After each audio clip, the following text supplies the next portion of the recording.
Hi SwitchUp family and welcome back to the channel. A big thank you to Square Enix for providing us this copy for review purposes. It's been a really good few days on the channel. Remember, we are still to give away those 2 copies of Torchlight 2 on the Nintendo Switch, and I'll be doing that in the next buy, avoid or wait for a sale list because we just so happen to have a little Torchlight 2 section in the middle. Unicorn for the win. We've waited a while for the Final Fantasy VIII Remaster. Was it worth it? Let's find out.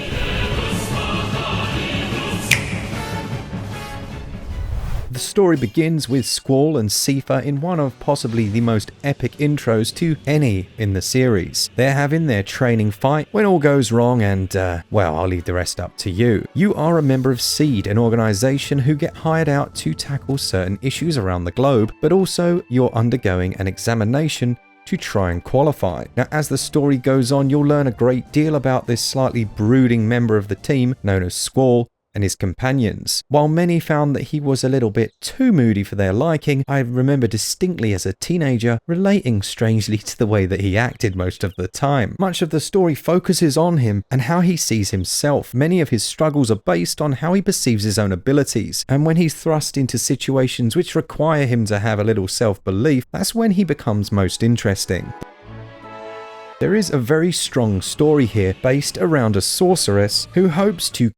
But as with most Final Fantasy titles, the real magic happens in the interactions between the characters. The protagonist begins by seeming a little uncouth, confrontational, and well, bit of a dick to be honest. But by the end of the tale, I can almost guarantee you'll have a real affection for all of those you control. Throughout the game, you will control several different characters, and these usually take the form of flashbacks. But again, I have to be very careful with the details I give away because if you are new to the series, they must be experienced for the first time when you're sat in front of your computer. Overall, the story of Final Fantasy VIII was, in my opinion, one of the best. With the usual array of over-enthusiastic sidekicks, forbidden loves, and fierce rivalries, it will keep you hooked as soon as you become invested in those main characters. Just do not give up too early. Story scores 18 out of 20. As far as the gameplay goes, Final Fantasy VIII actually had quite a few mechanics which were ahead of its time. For instance, the junction system, while many found it perhaps wasn't as accessible as the material one they were so used to with 7, it has a great deal of depth to it. It allows for the inclusion of magical elements which act as buffs to your character, so that when you equip what would have been a summon from Final Fantasy VII, this then has its own health bar and levels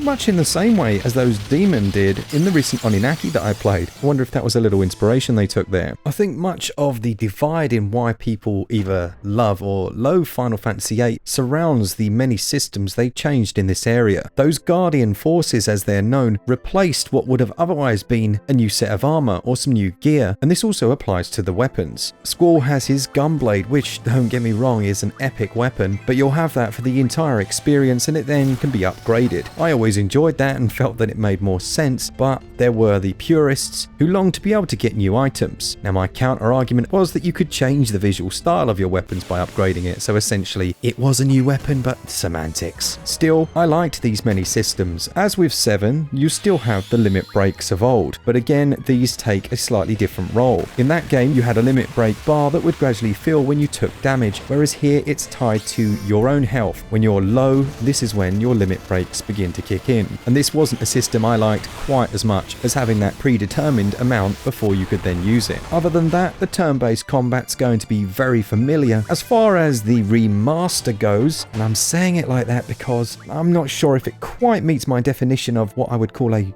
remaster, there are a few quality of life additions that we've seen in the other versions on the Switch, such as being able to speed up time by 3 times by clicking in the left analog stick, make yourself invulnerable by clicking in the right stick, and that also gives you an unlimited number of limit breaks. Clicking in both sticks will stop any random encounters. Back when I reviewed Final Fantasy VII, I wasn't sure about these, but I actually now see the benefit, especially if you've completed the title before and you're trying to get very far for review, or if you just want to cruise through the game and enjoy the storyline again, it's actually nice having this. It also helps that it speeds up load times, so clicking in that left stick and all of a sudden you have barely a load time at all. It was nice to see that when you used a limit break, the game would automatically slow back to normal time, allowing you to undertake the moves required, and then you could speed back up again. Just a small touch, but it definitely helped. As with many of the Final Fantasies that took on the 3D modelled characters and the hand-painted 2D backgrounds, it suffers from a few control issues. Generally, each new screen will act as its own axis for the direction that you're facing, so you could move from one area to the next holding right on the analog stick, and it wouldn't always be reflected in the same movement direction on that new screen, which is something that was always a part of the series in these earlier titles, but I just really noticed it this time round. It meant when I was trying to talk to specific characters, I'd face the wrong direction or just not quite be able to line it up just right. Overall, the battle controls work well, and being able to speed up the game to skip some of the more boring sections or burn your way through some of those grindy enemies can be useful. On the subject of grind then, another note on Final Fantasy VIII is that this one took on a different system with regards to enemy difficulty, whereby in the past you could grind your way up to an enemy that was a set level and then gradually get more powerful. Here the enemies level with your characters, so that becomes less of an issue. It means that you can just play the game at a regular pace without having to worry so much about that. And in a similar vein, you'll also level with a fixed amount of XP rather than a continuously increasing amount as was seen in previous titles. Now whether you like this or not is going to be a personal preference, but as far as the combat and the gameplay goes, I enjoyed it a lot, but can definitely see it not suiting everyone's tastes. The small quality of life additions are nice, but as I'll talk about in the visuals and audio section, it's not all sunshine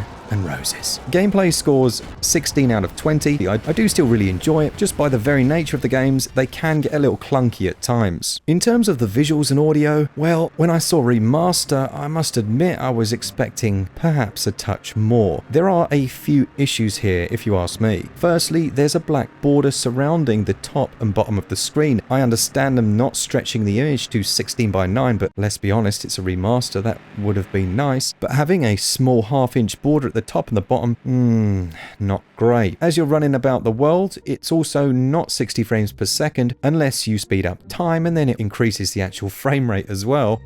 Yeah, we saw that again in the other remasters. It's just, in my opinion, not the best way of doing things. What I will say about the visuals, the character models look much better. It was the first in the series to take on the more realistic approach, and they benefit far more from this higher resolution than the other games on the Switch. It certainly looks, in terms of the character models, the best of the three. Unfortunately, just as with those other two games, the backdrops do not receive the same treatment. And I know many of you will say, well, this was 640 by 480 back in the day and it's just been stretched. Yes, it has, but there are techniques to mitigate that and increase the sharpness. They've just not used them, which in my opinion is a big shame. What I would say is that those higher resolution 3D models are the saving grace of this game. Every character and vehicle look much better than they did before, and it's a nice experience playing it. I just wish they put a little more time into some extra things to remaster, but I'm not going to complain. I've got one of my favourite games of all time on the Switch. I'd give the visuals 12 out of 20. As far as the audio goes, the same score that we always knew and loved is here.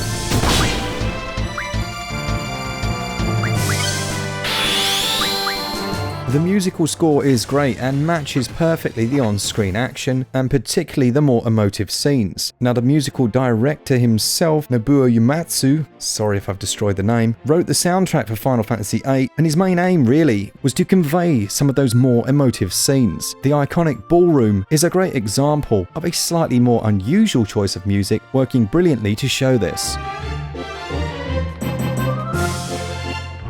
The in-game battle sounds and summons do their job perfectly, and the shift in music when certain more notorious characters come on screen will bring back the feelings of Sephiroth all over again. For me, the audio scores 18 out of 20. Final Fantasy VIII, the remaster, is going to cost you £15.99, $19.99 or €19.99. Is it worth that price? Yep. Yeah, it is. Yeah, it's definitely worth that price. Whether you like the remastered visuals or not, or whether you're disappointed they didn't do more, the core game itself is well worth your time. And although the price is slightly higher than the other two releases we've seen on Switch, I think there's a bit more that went into finally getting this one back onto consoles. As with any any Final Fantasy title, the value comes from the story as well as the sheer volume of the game, and make no mistake, the world here is large and there's a great deal to work your way through. The quality of life improvements are a nice touch for sure, and the crisper character models genuinely made a difference to how much I enjoyed seeing these characters again. Overall, I give value 16 out of 20.